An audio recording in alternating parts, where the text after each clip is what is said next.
मधुरोज गोत्रोर्धराग्री चरन्तम लठुन्तं प्लवन्तं नटं तप्तन्तं पदं ते भजन्तं मनोमूर्खटन्तं कटाक्षलिपाशे सबुद्धं कुरुन्तम् गजासशिषडास्यो यथाथि तथाहम् कुतो मां न पश्यस्यो किं ब्रवीमि सदा नेत्रयुग्मस्य ते कार्यमस्ति तृतीयेन नेत्रेण वा पश्य मां त्वम् त्वयितं कृतं चेत् स्वातं ममं प्रशीतं किमासीत् इतो अन्यतिमास्ते यशस्ते कुतः स्यात् ममेदं मतं चापि सत्यं ब्रवीमि युदीन मुक्त्वापि त्वनतिशीतं तच्छीलाद्रेमिषा जन्मते क्रियन्तं समालम्ब कालं वृथस्मि प्रपश्यामि ते यत्स्वरूपं कदाहम् सर्वसर्गस्थितवान् सहेतु त्वमेवासि सत्यं त्वमेवासि नित्यं तदन्येषु देवेषु नित्यत्वमुक्तं तदन्विद्यासक्तचित्तोऽहम् इति श्रीमद् कामाचार्य रचित अम्बा भुजंग स्तोत्र पंचरत्नम्। एकादशोऽध्याय। जन्मेजय उवाच विशिष्टेन शप्तोऽसो त्रिशङ्कुर्निपते सुतः कथं शापाद्निर्मुक्ते तन्मे ब्रूहि महामते। जन्मेजय बोले, हे महामते, वशिष्ठ जी द्वारा शापित वह राजकुमार त्रिशंकु उस शाप से कैसे मुक्त हुआ, उसे मुझे बताइए। व्यास जी बोले, हे राजन, इस प्रकार शापग्रस्त सत्यरथ पिशाचत को प्राप्त हो गए।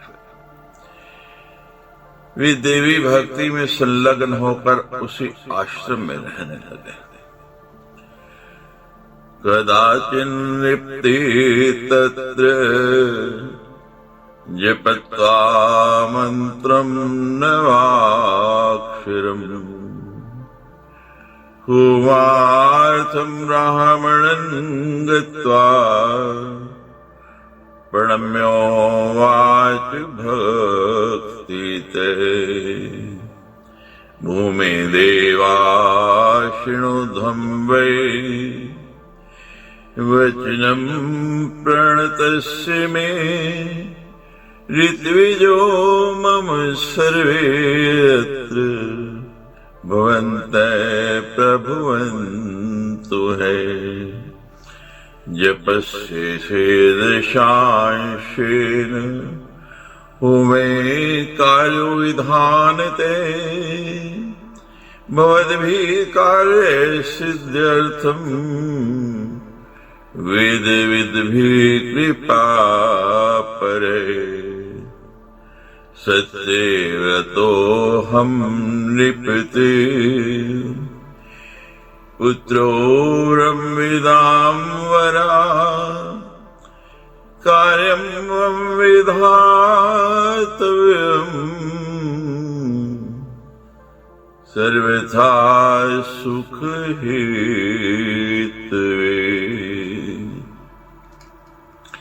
व्यास जी कहते हैं, किसी समय राजा सत्यव्रत नवाक्षर मंत्र का जप समाप्त करके हवन कराने के लिए ब्राह्मणों के पास जाकर भक्ति पूर्वक प्रणाम करके उनसे बोले, हे भूदेव, आप लोग मुझ शरणागत की प्रार्थना सुने। इस समय आप सभी लोग मेरे यज्ञ में ऋत्विक होने की कृपा कीजिए। आप सब कृपालु तथा वेद वेता विप्रगण मेरे कार्य की सिद्धि के लिए जप के दशा से हवन कर्म संपन्न करा दीजिए। हे ब्रह्मविदों में श्रेष्ठ विप्रगण, मेरा नाम सत्यव्रत है। मैं एक राजकुमार हूं। मेरे सर्वित सुख के लिए आप लोग मेरा यह कार्य संपन्न करा दीजिए। ये सुनकर ब्राह्मणों ने उस राजकुमार से कहा, अपने गुरु से शापग्रस्त होकर इस समय तुम पिशाच बन गए हो, इसलिए वेदों पर अधिकार न रहने के कारण तुम यज्ञ के योग्य नहीं हो। तुम सभी लोगों में निंद्य पिशाचिका को प्राप्त हो सके। व्यासवाच तन्निशम्य वचस्तेषाम् राजा दुःखमवापहे दिग्जीवितम् इदम् मेऽद्य किं करोमि वने स्थिते। पित्रा च अहम् परित्यक्ते शप्ते च गुरुणा भृशम् राज्यद भ्रष्टै पिशात्वम् अनुप्राप्ते करोमि किम्। व्यास जी बोले, हे राजन, उनकी बात सुन के राजा अत्यंत दुखित हुए। वे सोचने लगे, मेरे जीवन को धिक्कार है। अब मैं वन में रह करके क्या करूं? पिता ने मेरा परित्याग कर दिया है, गुरु ने मुझे घोर शाप दे दिया है, राज्य से च्युत हो गया हूं और पैशाचिकता से ग्रस्त हो चुका हूं।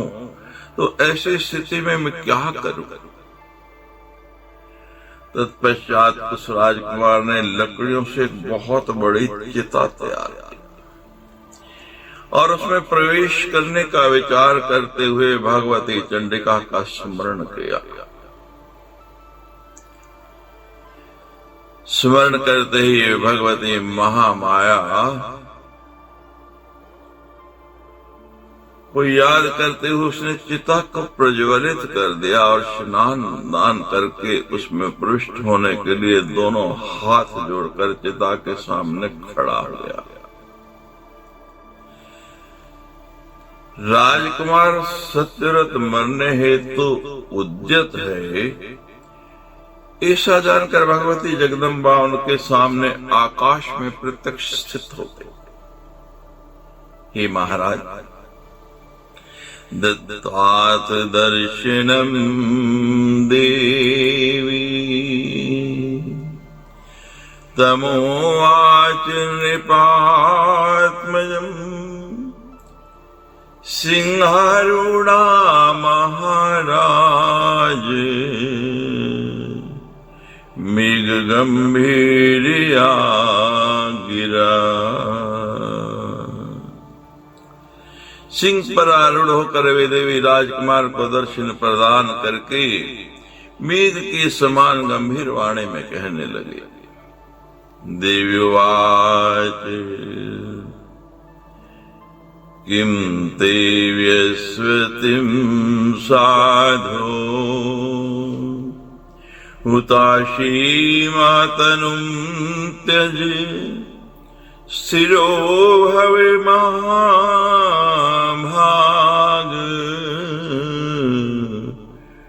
पिता तेजसान्विते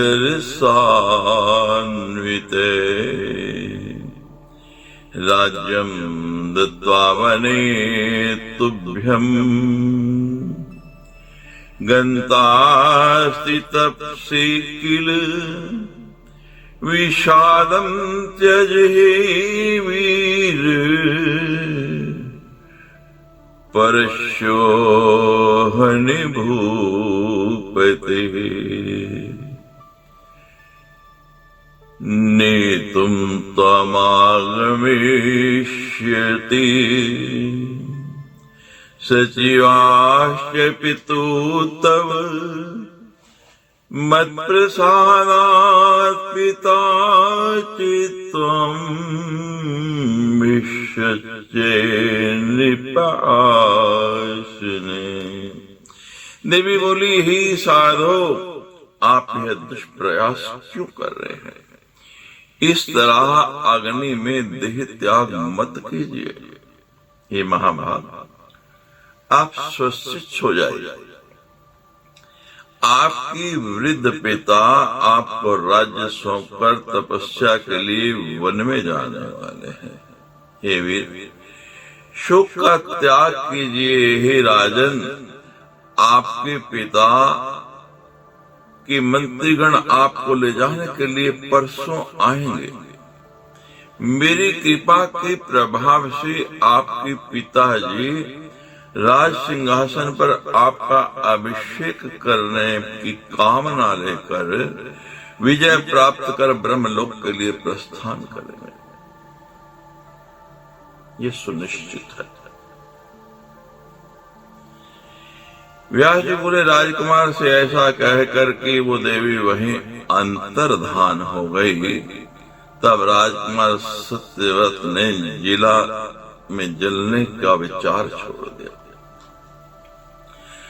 तत्पश्चात महात्मा नारद ने अयोध्या में आकर आरंभ से लेकर सत्यव्रत का सारा वृतांत राजा अरुण से कह दिया। अपने पुत्र की उस प्रकार की जलकर मरने की चेष्टा सुनकर राजा अत्यंत दुखी चित्त होकर तरह तरह की बातें सोचने लगे। पुत्र के शोक में निमग्न धर्मात्मा राजा अरुण ने मंत्रियों से कहा, आप लोग मेरे पुत्र के द्वारा की गई अत्यंत भीषण चेष्टा के विषय में जान गए हैं। ज्ञातम भवद्भिरति उग्रम पुत्रस्यैवं चेष्टितं त्यक्तो मया वने धीमान् पुत्रे सत्यव्रतो मम आज्ञासो गते सद्यो राज्यार्हे परमार्थवित् स्थिति तत्रैव विज्ञाने धनहीने क्षमान्विते। मिनी अपने बुद्धिमान पुत्र सत्यव्रत का वन में त्याग कर दिया था। परमार्थ का ज्ञान रखने वाला वह पुत्र यद्यपि राजे का अधिकारी था, फिर भी मेरी आज्ञा से वह तत्काल वन में चला गया। मेरा वह क्षमाशील पुत्र धनहीन होकर अभी उस वन में देवी की उपासना में रत रहकर उनका जप कर रहा है। वशिष्ठ जी ने उसे शाप दे दिया है और पिशाच तुल्य बना दिया है। दुख से संतप्त वह सत्यव्रत आज अग्नि में प्रवेश करने के लिए तत्पर हो गया था, किंतु भगवती ने उसे ऐसा करने पर मना कर दिया। इस समय वह वहीं पर स्थित है। आप लोग शीघ्र जाइए और मेरी उस महाबली ज्येष्ठ पुत्र को अपने वचनों से आश्वासन देकर तुरंत यहाँ ले आई। प्रजा पाल करने में समर्थ अपने औरस पुत्र का राज्य अभिषेक करके मैं शांत होकर के वन को चला जाऊंगा। अब मैंने तपस्या के लिए निश्चय कर लिया है। ऐसा कह करके पुत्र प्रेम में प्रवृत्त मन वाले राजा अरुण ने सत्यव्रत को लाने के लिए अपने सभी मंत्रियों को वहां भेज दिया। वन में जाकर वे मंत्री महात्मा राजकुमार सत्यव्रत को आश्वासन देकर उन्हें सम्मान पूर्वक अयोध्या ले आए। अयोध्यायां महात्मानं मानपूर्वं समानयन् दृष्ट्वा सत्यव्रतं राजा दुर्बलं मलिनाम्बरम् जटाजूटधरं क्रूरं चिन्तातुरं चिन्तयत् किं कृतं निष्ठुरं कर्म मया पुत्रो विवासिते।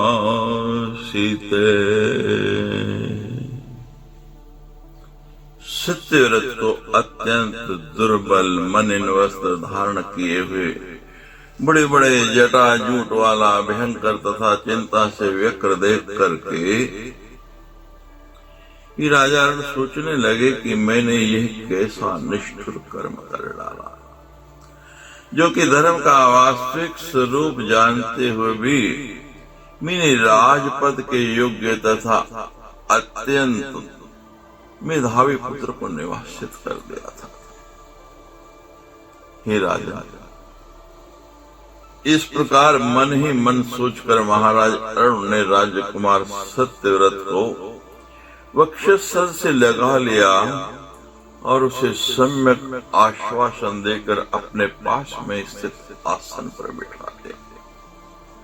तत्पश्चात नीति शास्त्र के पारगामी विद्वान राजा अरुण पास में बैठे हुए अपने उस पुत्र से प्रेम पूर्वक गदगद वाणी में कहने लगे। प्रेम गदगदया वाचा नीति शास्त्र विशारदे राजो उवाच पुत्र धर्मे मति कार्या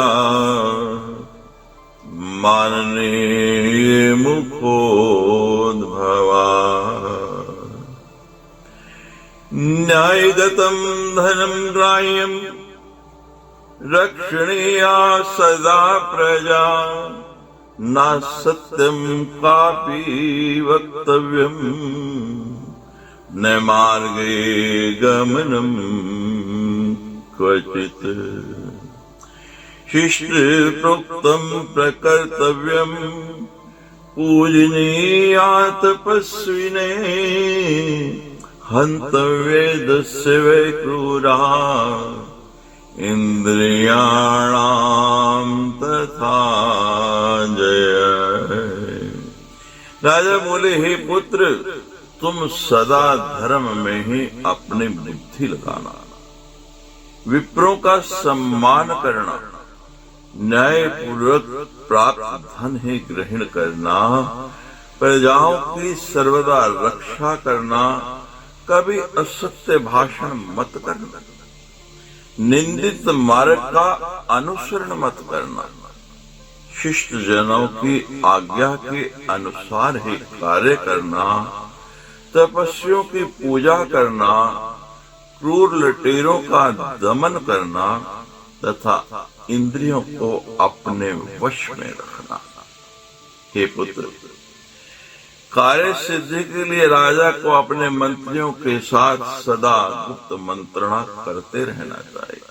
हे सुत, सबके आत्मा स्वरूप राजा को चाहिए कि छोटे से छोटे शत्रु की भी उपेक्षा न करे। शत्रु से मिले हुए अपने अत्यंत विनम्र मंत्री पर राजा को विश्वास नहीं करना चाहिए। सर्वत्र शत्रु तथा मित्र की गतिविधियों को जानने के लिए सर्वदा गुप्तचरों की नियुक्ति करनी चाहिए। धर्म में सदा बुद्धि लगाए रखनी चाहिए और प्रतिदिन दान देते रहना चाहिए। नीरस संभाषण नहीं करना चाहिए। दुष्टों की संगति का त्याग कर देना चाहिए। विविध यज्ञ अनुष्ठान करते रहना चाहिए और महर्षियों की सदा पूजा करनी चाहिए। स्त्री, नपुंसक तथा द्यूतपरायण व्यक्ति पर कभी भी विश्वास नहीं करना चाहिए और आखिर के प्रति अत्यंत आदर बुद्धि कभी नहीं रखनी चाहिए। ज्योति मध्ये तथा गे नूनम वारवधू शुचै स्वयं तद्विको भूयात् प्रजाते व्यश्चिरक्षेत्।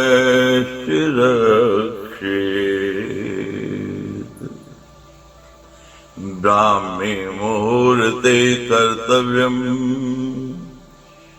उत्थानम सर्वथा सदा स्नानादिकं सर्वविधं विधाय विधिवद्यता। पराशक्ति परं पूजा भक्त्या कुर्यात् सुदीक्षिते। पुत्री तज्जनम साफल्यम पराशक्ति पदर्शनम। अरुण अपने पुत्र सत्यव्रत को समझा रहे हैं। द्यूत, जुआ, मदिरा, शराब, अश्लील संगीत तथा वेश्यों से स्वयं बचना चाहिए और अपनी प्रजा को भी इनसे बचाना चाहिए। ब्रह्म मुहूर्त में शयन से सदा निश्चय ही उठ जाना चाहिए। तत्पश्चात दीक्षित मनुष्य को स्नान आदि सभी नित्य नियमों से निवृत्त होकर के भली भांति भक्ति पूर्वक पराशक्ति जगदम्बा की पूजा करनी चाहिए। हे पुत्र, पराशक्ति जगदम्बा के चरणों की पूजा ही इस जन्म की सफलता है।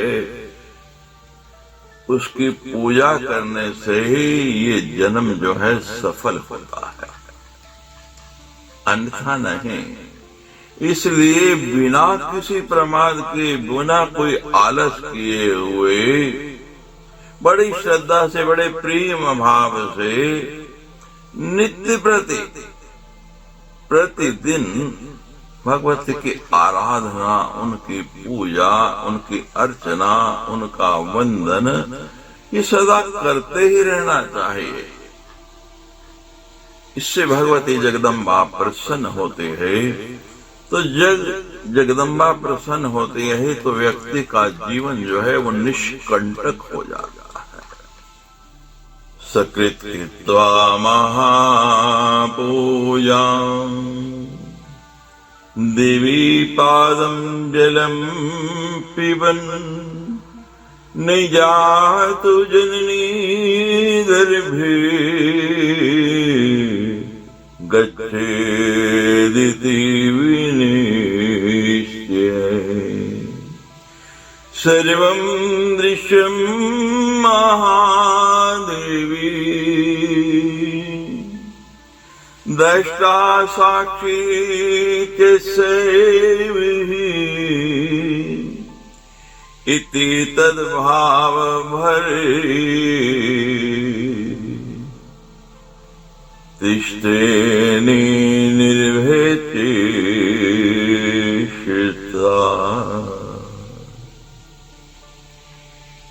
एक बार भी भगवती जगदम्बा की महापूजा करके उनके चरणोदक का पान करने वाला मनुष्य फिर कभी माता के गर्भ में नहीं आता। ये सर्वथा निश्चित है। सारा जगत दृश्य है और महादेवी दृष्टा तथा साक्षी है। इस प्रकार की भावना से युक्त होकर के सदा भय मुक्त चित्त से रहना चाहिए। हे पुत्र, तुम प्रतिदिन नित्य नियम का पालन करके सभा में जाना और द्विजों को बुलाकर उनसे धर्मशास्त्र संबंधी निर्णय पूछना। वेद वेदांत के पारगामी आदरणीय विद्वानों की विधिवत पूजा करके सुयोग्य पात्रों को गो, भूमि तथा स्वर्ण आदि का सदा दान करना। अविद्वान ब्राह्मणे कोपी न एव पूज्य कदाचन आहारादिकम नैव देयं मूर्खाय करेचित् नैवालो भात्वया पुत्र कर्तव्यं धर्मलंघनम् अतः परं न कर्तव्यम् क्वचिद् विप्रवामाननम्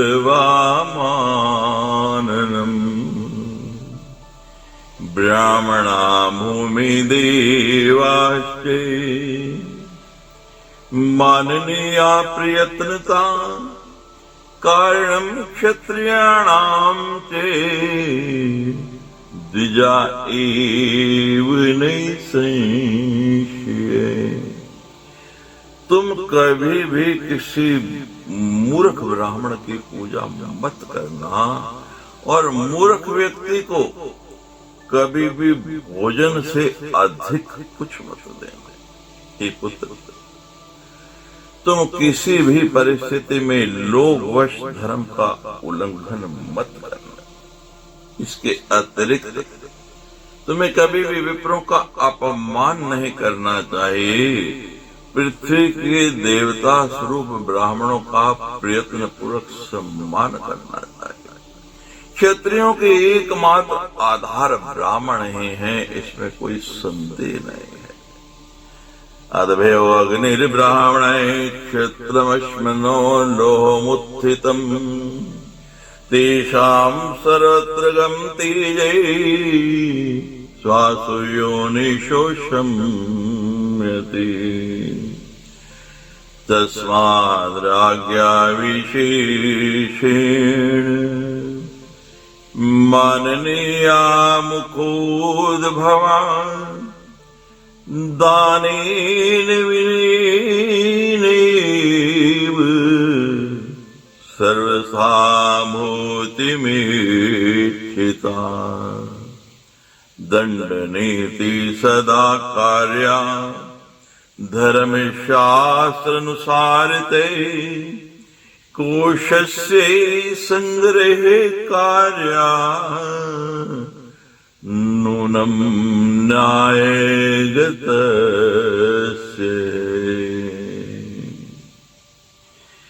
जल से अग्नि की, ब्राह्मण से क्षत्र की और पत्थर से लोहे की उत्पत्ति होती है।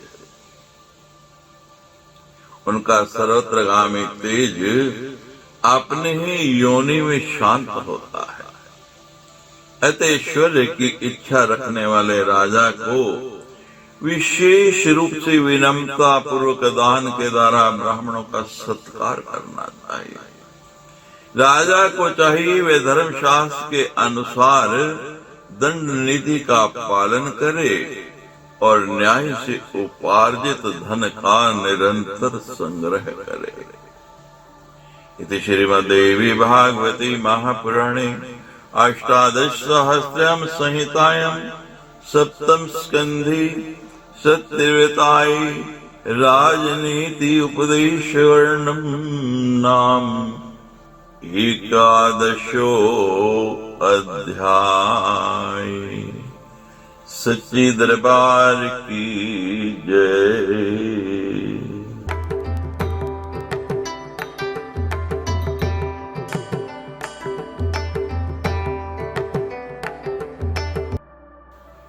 द्वादशो अध्याय। व्यास उवाच इवं प्रबोधिते पित्रा त्रिशंकु प्रणतो नृपे तिथि पितरम प्राह प्रेम गदगदया गिरा।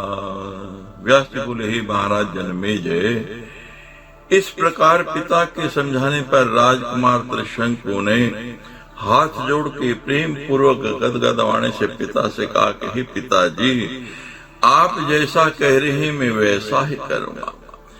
विप्रना हुए मंत्र ज्ञान वेद शास्त्र विशारदान अभिषेकाय संभारान कार्यामास सत्वरम सलिलम सर्वतीर्थानां समानाय विशाम्पति प्रकृतिश्चै समाहुवे सामन्तान भूपतिं तथा।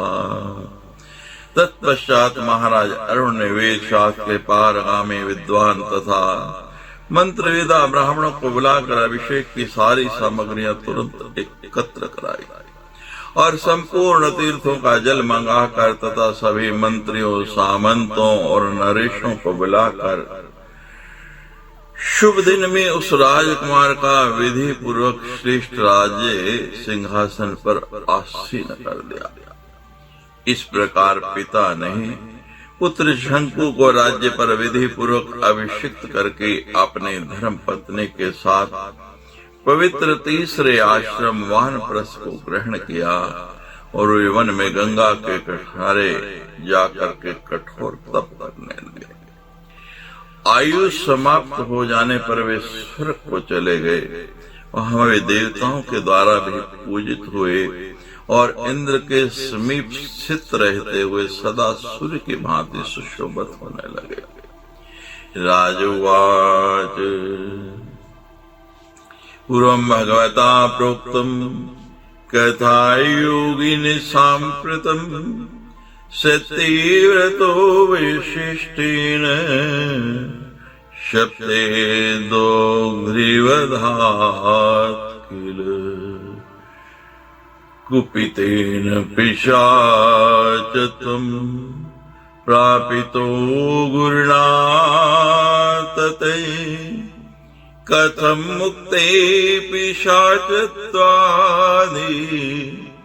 इत्येत संशये प्रभु।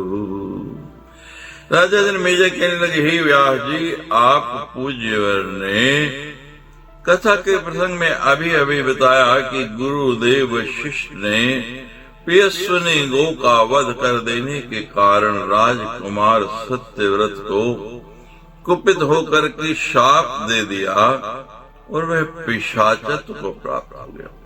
हे प्रभु, तदनंतर पिशाचिकता से उसका उद्धार कैसे हुआ, इस विषय में मुझे संशय हो रहा है। शापग्रस्त मनुष्य सिंहासन के योग्य नहीं होता।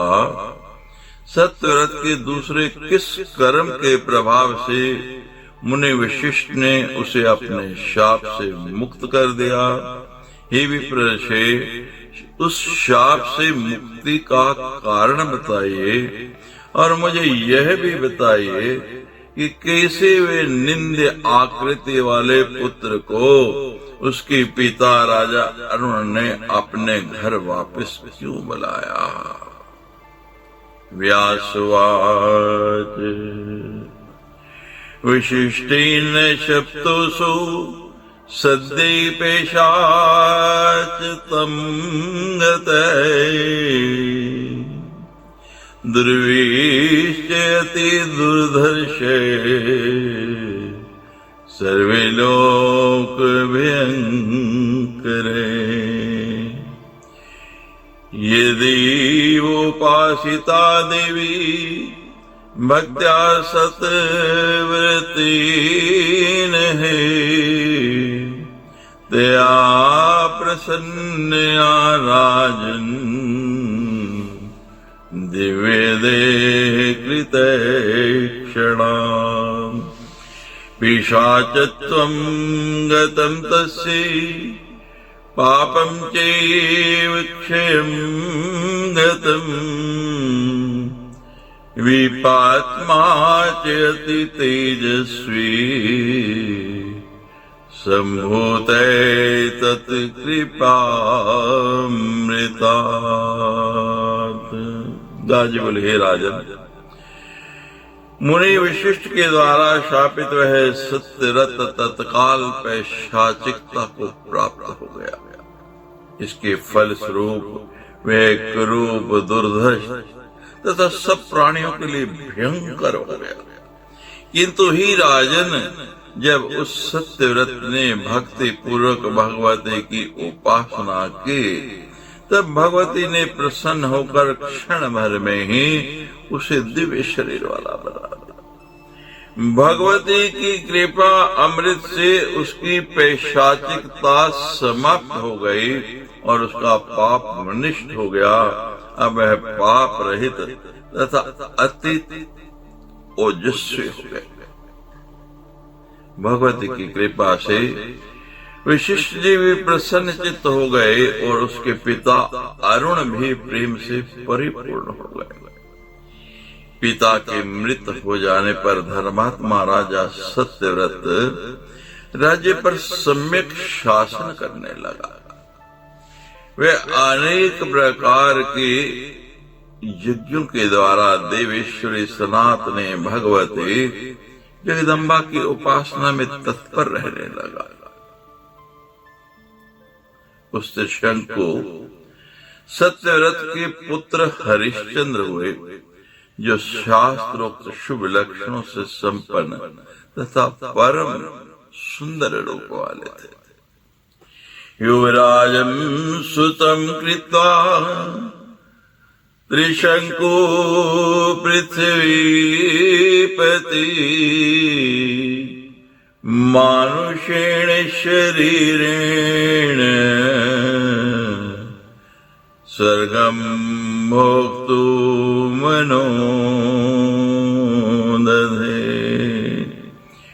कुछ समय के बाद राजा त्रिशंकु ने अपने पुत्र हरिश्चंद्र को युवराज बनाकर मानव शरीर से ही, इस मनुष्य के शरीर से ही स्वर्ग का सुख भोगने का निश्चय किया।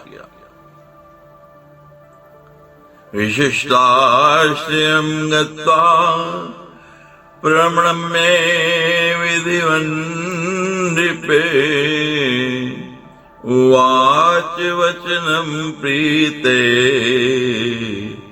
कृतांजलि पुटे तना। तब राजा त्रिशंकु विशिष्ट के आश्रम में गए और उन्हें विधिवत प्रणाम करके दोनों हाथ जोड़कर प्रसन्नता पूर्वक उनसे ये वचन कहने लगे। राजा बोले, हे ब्रह्म पुत्र, हे महाभाग, हे सर्व मंत्र विशारद, हे तापस, आप प्रसन्नता पूर्वक मेरी प्रार्थना सुनने की कृपा कीजिए।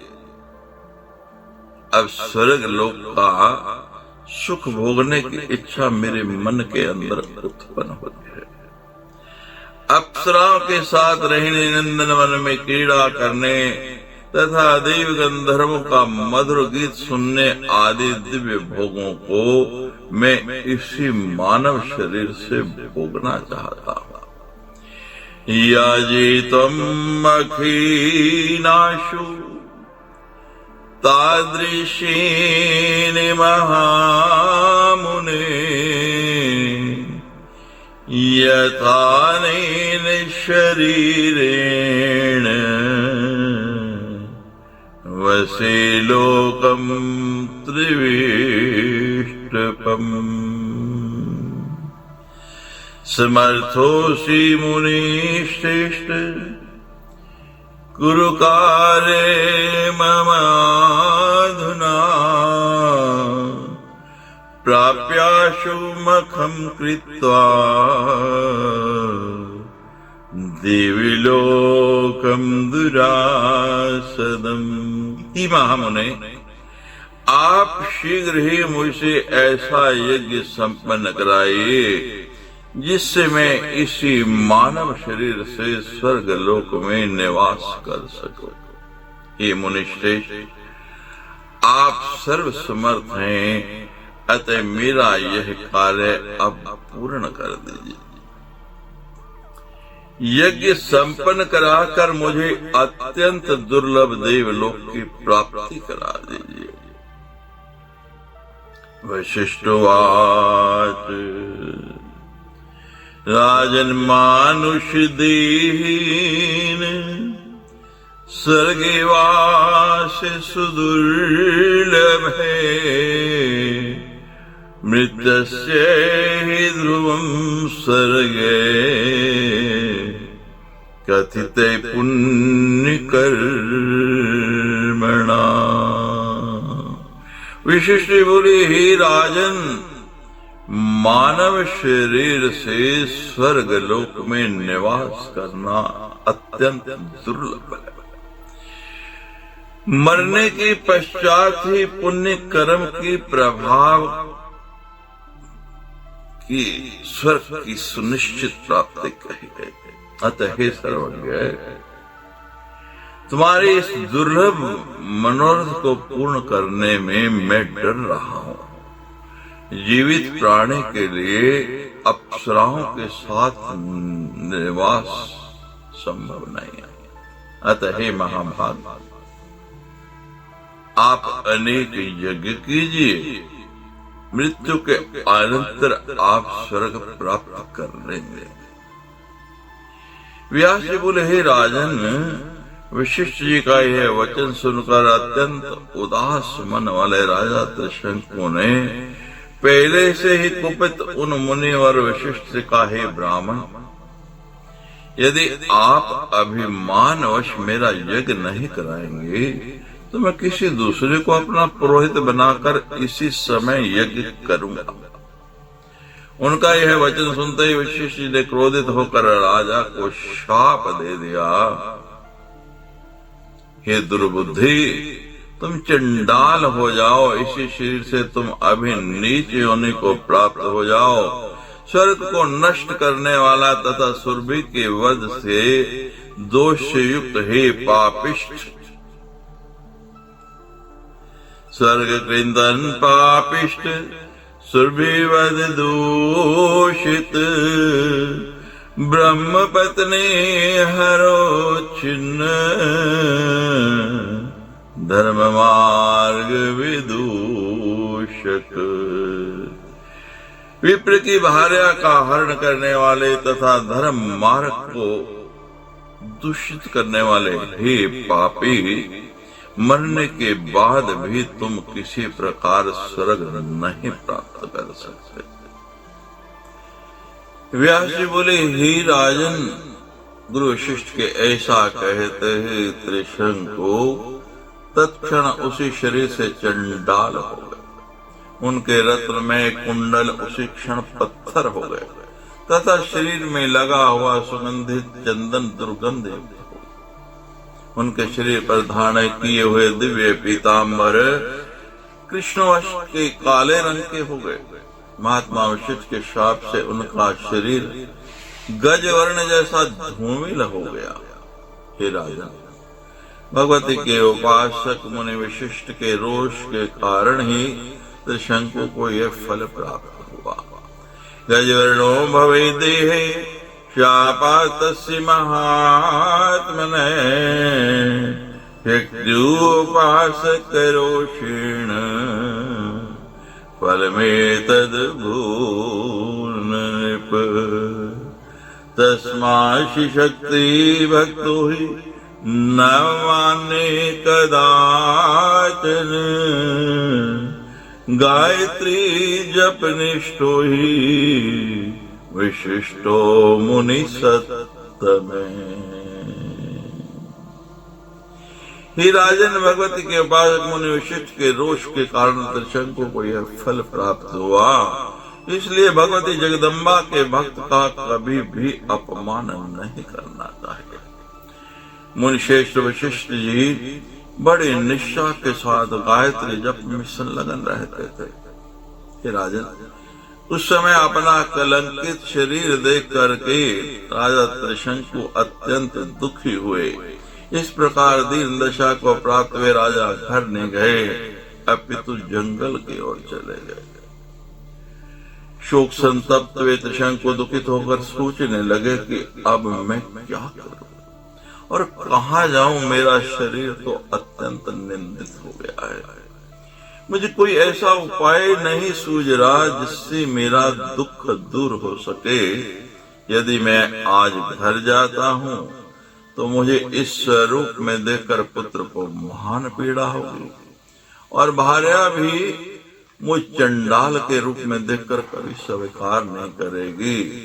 इस प्रकार के चंडाल रूप वाले मुझ निंदे को देख करके मेरे मंत्रीगण तथा जाति वाले भी आदर नहीं करेंगे। गात्यो बंधुर्दश्च संगतो न भविष्यति सर्वैस्तक्तस्य मे नूनम् जीवितान् मरणं वरम् विषमा भक्षित्वादि पतित्वा वा जलाशे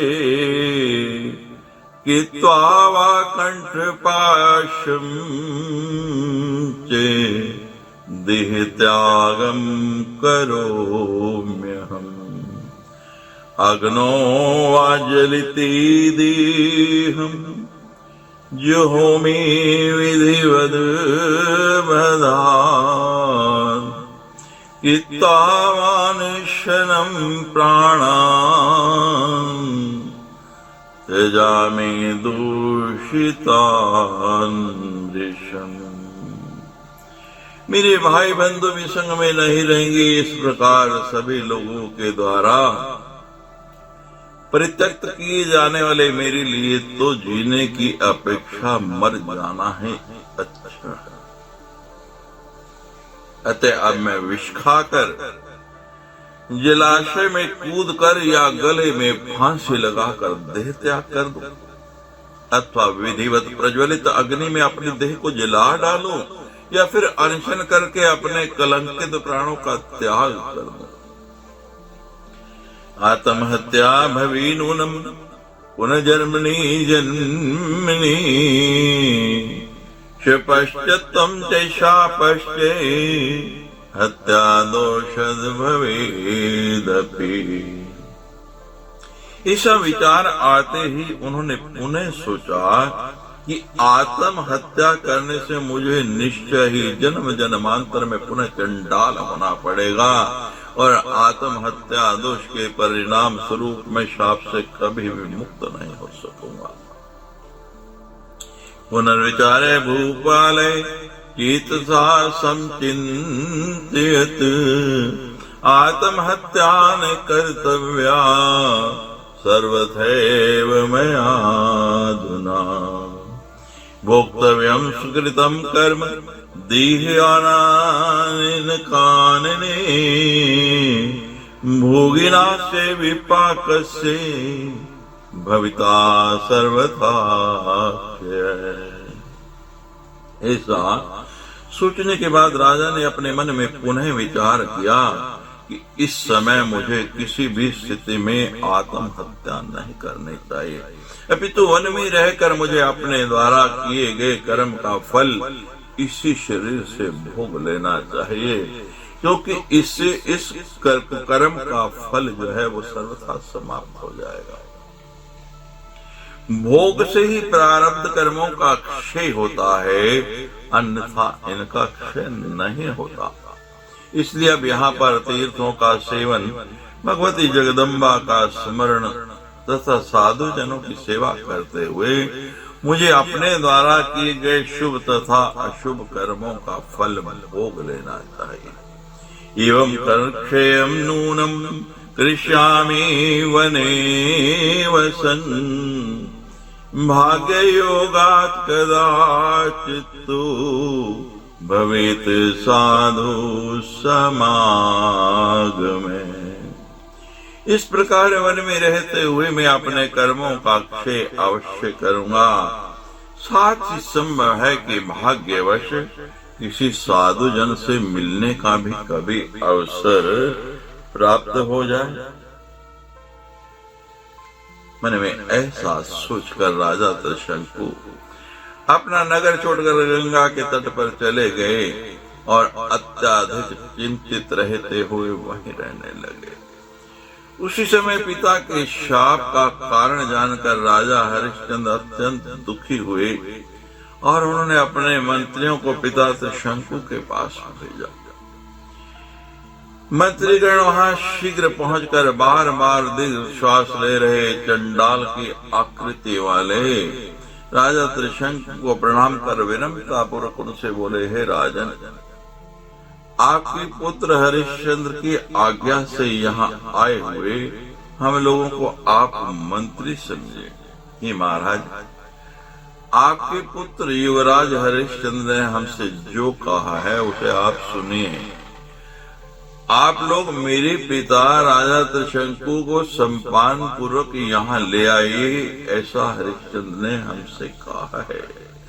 तस्माद राजन समागच्छ राज्यं प्रति गच्छते सेवां सर्वे करिष्यन्ति सचिवास्य प्रजा तथा गुरुं प्रसादिष्यामि चेतथा तुदेति वे प्रसन्नासो महातेजा दुःखयान्तं करिष्यति। अति ही राजन, अब आप सारी चिंता छोड़कर अपने राज्य में वापस लौट चलिए। वहाँ सभी मंत्रीगण तथा प्रजाजन आपकी सेवा करेंगे। हम लोग भी गुरु वशिष्ठ को प्रसन्न करेंगे जिससे वे आपके ऊपर दया करें। प्रसन्न होने जाने पर वे महान तेजस्वी आपका कष्ट अवश्य दूर करेंगे। हे राजन, इस प्रकार आपके पुत्र ने बहुत प्रकार से कहा है, अतः आप शीघ्रता पूर्वक अपने घर लौट चलने की कृपा कीजिए। व्यास जी बोले, हे जनमेजय, उनकी बात सुनकर चंडाल की आकृति वाले राजा त्रिशंकु ने अपने घर चलने का कोई विचार मन में नहीं किया। उस समय राजा ने उनसे कहा कि हे सचिवगण, आप लोग नगर को लौट जाइए और हे महाभाग, वहां जाकर के हरिश्चंद्र से मेरे शब्दों में कह दीजिए, हे पुत्र, मैं नहीं आऊंगा। तुम अनेक विध यज्ञों के द्वारा ब्राह्मणों का सम्मान करते हुए तथा देवताओं की पूजा करते हुए सदा सावधान होकर राज्य करो। ना हम शुपचवीषिण गर्हितेन महात्म भी आगिमिष्यामि अयोध्याम् सर्वे गच्छन्तु माचिरम्। पुत्र सिंहासने स्थापे हरिश्चंद्रं महाबलम् कुर्वन्तु राज्यकर्माणि यूयं तत्र ममाज्ञा। ही सचिवगण, महात्माओं के द्वारा सर्वथा निंदित इस चंडाल वेश में अब मैं अयोध्या नहीं जाऊंगा। आप सभी लोग यहाँ से शीघ्र लौट जाइए। वहां जाकर मेरे महाबले पुत्र हरिश्चंद्र को सिंहासन पर बिठाकर आप लोग मेरी आज्ञा से राज्य के समस्त कार्य कीजिए। इस प्रकार त्रिशंकु के उपदेश देने पर सभी मंत्री अत्याधिक दुखी होकर रोने लगे और उन्हें प्रणाम करके वानप्रस्थ आश्रम में जीवन व्यतीत करने वाले उन राजा त्रिशंकु के पास से लौट आए। अयोध्या में आकर उन मंत्रियों ने शुभ दिन में हरिश्चंद्र के मस्तक पर विधि पूर्वक अभिषेक किया। अभिषिक्तस्तु तेजस्वी सचिवेश नृप आज्ञा राज्यं चकार धर्मिष्ठे पितरं चिंतयन् वृषम्। राजा त्रिशंकु की आज्ञा से मंत्रियों के द्वारा राज्य अभिषिक्त होकर तेजस्वी तथा धर्मपारायण हरिश्चंद्र अपने पिता का निरंतर स्मरण करते हुए राज्य करने लगे। इति श्रीमद्देवी भागवती महापुराणे अष्टादश सहस्रयाम संहितायां सप्तम स्कंधे त्रिशंकु उपाख्यान वर्णम नाम द्वादशो अध्याय। सच्ची दरबार की जय।